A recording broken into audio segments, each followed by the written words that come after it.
Okay, head बनाएंगे ILO report, अंतर्राष्ट्रीय श्रम संगठन की रिपोर्ट, आईएलओ की रिपोर्ट, अंतर्राष्ट्रीय श्रम संगठन। बात करें आईएलओ की रिपोर्ट, आइए आईएलओ का पहले तो एक मीटिंग हो रही है, पॉइंट नहीं वो सच मीटिंग, सिडनी में चल रही है मीटिंग।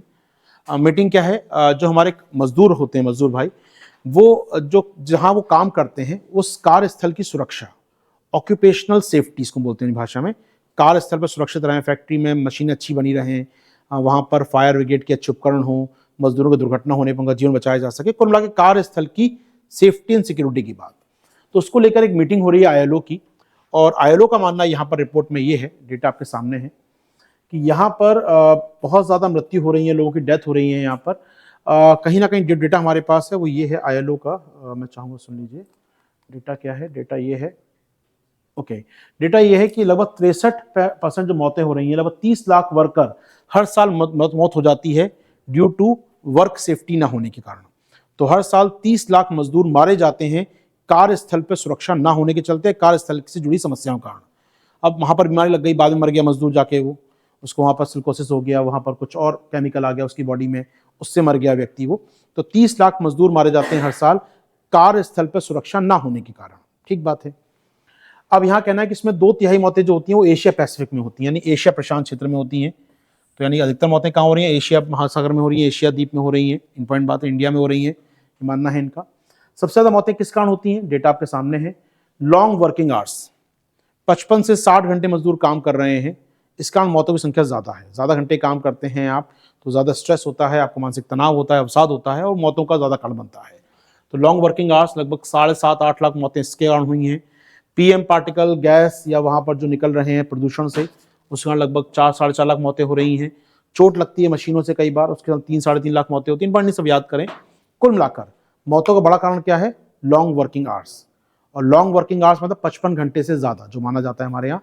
55 घंटे से ज्यादा आप काम करते हैं, 6 दिन 8 घंटे 48 और 9 घंटे 54 घंटे होते हैं। तो 54 घंटे से ऊपर आप काम कर रहे हैं, 55 घंटे से ऊपर काम कर रहे हैं, पर डे 9 घंटे से ऊपर आप काम कर रहे हैं, तो लॉन्ग वर्किंग आवर्स माना जाता है इनको।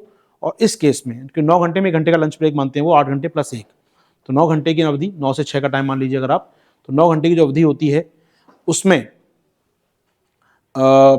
उससे ज्यादा काम कर रहा है मजदूर तो माना जाएगा लॉन्ग वर्किंग आवर, और उसका डेथ हो रही है। यहाँ पर डेटा सामने आया है। डेटा कहता है यहाँ पर, डेटा क्या कहता है सुन लीजिए। तो यहाँ पर लगभग long working hours more than 55 hours और मोर पर वीक, ये सबसे बड़ा किलर है। इस पर डेथ माना जाए तो यहाँ पर आंकड़ों को माना जाए तो, चलिए इसके बाद 4.5 लाख मौतें हुई हैं गैस या पीएम पार्टिकल के चलते। इंजरी हो रही है 3-3.5 लाख लोग उससे मर रहे हैं। मेजर डेथ यही हो रही है। ठीक है, चलिए अब आते हैं, क्या इसको रोकने का कोई प्रयास अंतर्राष्ट्रीय स्तर पे हुआ है? क्या कोई प्रयास अंतर्राष्ट्रीय स्तर पे हुआ है इसको रोकने का? सुन लीजिए आराम से यहाँ पर। तो ये रहा आईएलओ के 2 कन्वेंशन है, याद रखिएगा, कन्वेंशन नंबर 155 और कन्वेंशन नंबर 187 को याद रखिए, दोनों एग्जाम में पूछ सकता है कभी भी आपसे। तो 2 कन्वेंशन है आपके आईएलओ के। कन्वेंशन याद रखिए, आईएलओ के जाने जाते हैं नंबर के हिसाब से। यूपीएससी 2-3 बार पूछ चुका है, 183 पूछ चुका है, 191 पूछ चुका है, चाइल्ड लेबर का पूछ चुका है, वो 2-3 कन्वेंशन पूछ चुका है यूपीएससी पहले भी। तो 2 कन्वेंशन है आईएलओ के, नंबर 155 और नंबर 187।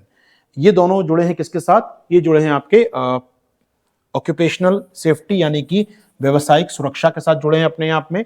एक का नाम ही है, एक का तो क्या नाम ही देख रहे हैं आप लोग यहाँ पर, एक का नाम है occupational safety and health convention number 155, और एक है promotional framework for occupational safety and this and that 2006 का है 197। पॉइंट नहीं है, नंबर याद, नाम याद करें, नंबर याद कीजिए, नंबर पूछता है कभी। 155 और 187 2 आपके कन्वेंशन है। दोनों का जुड़ाव है किसके साथ? कार्यात्मक सुरक्षा के साथ। ठीक है, चलिए याद रखिए, भारत ने दोनों पे साइन नहीं किए हैं। भारत दोनों की पार्टी नहीं है, दोनों पे साइन नहीं किए। भारत का मतलब नहीं है कार्य सुरक्षा से 41 मजदूर फंसे पड़े हैं आपके जो टनल के अंदर, इसी कारण फंसे पड़े हैं क्योंकि हम लोग नहीं मानते इन कन्वेंशन को। अगर मानते होते तो मजदूरों की सेफ्टी तय करते, माइनिंग में काम करने वाले लोगों की सेफ्टी तय करते हम लोग, जो टनल खोद रहे हैं पहाड़ के अंदर उनकी सेफ्टी तय करते, ऐसा नहीं होता। लेकिन हम लोग नहीं मानते हैं, कन्वेंशन साइन नहीं कर रखे हम लोगों ने, दुर्घटनाएं भारत में बहुत ज़्यादा होती हैं। और कन्वेंशन साइन का नुकसान क्यों है साइन करने का? लागत बढ़ जाती है प्रोजेक्ट की, आपको सेफ्टी मानक देनी पड़ेंगे, आपको लागत बढ़ जाएगी प्रोजेक्ट की, और लागत बढ़ने का सीधा मतलब है जो भारत को सस्ते श्रम का लाभ मिला हुआ है वो खत्म हो जाएगा। तो भारत कई बार इनके नियमों का पालन नहीं करता, लेकिन भारत अपने स्तर पर कुछ काम करता है, बात करेंगे उस पर। क्लियर है हमको 2 कन्वेंशन? याद रखिए, भारत ने, India has not ratified both convention, Bharat ने इन कन्वेंशन को प्रमाणित नहीं किया है। चलिए आगे बढ़े। तो क्या भारत ने कुछ और प्रयास किया कभी, कोई और काम किया भारत ने, कोई है भारत में कुछ इस प्रकार कानून वानून जो तैयार करता हो मजदूरों सुरक्षा के लिए? याद रखिएगा भारत सरकार ने 2019-20 में 4 लेबर लॉ पास किए, 4 लेबर कोड पास किए, उसमें से एक कोड जुड़ा है केवल ऑक्यूपेशनल सेफ्टी के लिए। आइए उसकी बात मैं कर दूं थोड़ा सा आपके साथ। तो याद रखिए भारत सरकार ने 4 जो कन्वेंशन पास किए थे, प्रथम आर्काइव पे लेकर आपको, तो भारत सरकार ने 4 कानून पास किए अपने यहाँ 2019-20 में, जहां 29 जो वर्तमान कानून हैं उनको मिलाकर 4 कानून तैयार किए गए लेबर लॉ के नाम से। तो 29 वर्तमान कानून जो चल रहे थे देश में, लेबर लॉ चल रहे थे, उनको मिलाकर 4 नए कानून तैयार किए हम लोगों ने। चारों के नाम लिखे हुए नीचे, वैसे तो आवश्यकता नहीं है अभी याद करें हम लोग। ऐसे एक है वेतन संहिता या वेतन कानून, वेतन संहिता एक है इसमें से। एक आपका है औद्योगिक संबंध संहिता, औद्योगिक संबंध संहिता, मिल मालिक और मजदूर का रिलेशन किस प्रकार के होंगे, यूनियन कैसी होगी, अधिकार होगा क्या नहीं होगा यूनियन का, तो औद्योगिक संबंध संहिता। एक है सामाजिक सुरक्षा संहिता, सामाजिक सुरक्षा संहिता। और last one is your occupational safety health and working condition code. ये है अपने काम का जो चौथा है। व्यवसायिक सुरक्षा स्वास्थ्य और कार्यदशाएं संहिता, व्यवसायिक सुरक्षा पूरा लिख लीजिए हिंदी में नाम, व्यवसायिक सुरक्षा कॉमा स्वास्थ्य एवं कार्यदशाएं संहिता। Occupational health, occupational safety health and working condition code 2020 लागू हो चुका है ये देश में। ये चारों लागू हो चुके हैं कानून देश में। एक्ट है कायदा ना, लग रहा है कोड लिखा है लेकिन एक्ट है ये। इसको एक्ट बोल सकते हैं, वेजेस एक्ट, इंडस्ट्रियल एक्ट, तो कोड बोलते हैं, संहिता बोलती है, लेकिन एक्ट है बेसिकली ये। तो चारों एक्ट पास होकर संसद में पास हो चुके हैं हमारी, लागू हो चुके हैं देश में।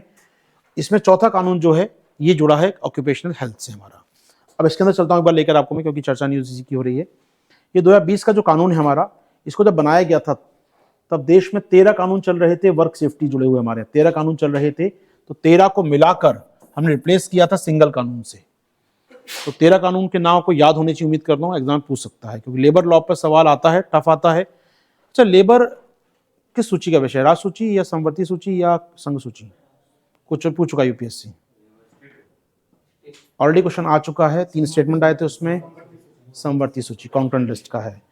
स्टेट को भी अधिकार है और केंद्र को भी अधिकार है, ठीक है। कॉन्करेंट लिस्ट में आता है, याद रखिएगा कॉन्करेंट लिस्ट में आता है। तो 13 जो केंद्रीय कानून थी बेसिकली ना, उनको रिप्लेस कर रहे हैं। स्टेट के लॉ नहीं है ये, 13 केंद्रीय कानून है, इनको रिप्लेस किया जा रहा है। याद रखिएगा लेबर जो है हमारा सब्जेक्ट है कॉन्करेंट लिस्ट का, यानी समवर्ती सूची का, यानी केंद्र और राज्य दोनों को लॉ बनाने का इस पर अधिकार है। तो 13 कानून आपकी स्क्रीन पर फैक्ट्री एक्ट से लेकर नीचे लिखा हुआ है, नोट से पढ़ लीजिएगा, वहां से लेकर सबको नाम लिखे मिल जाएंगे आपको, ठीक है।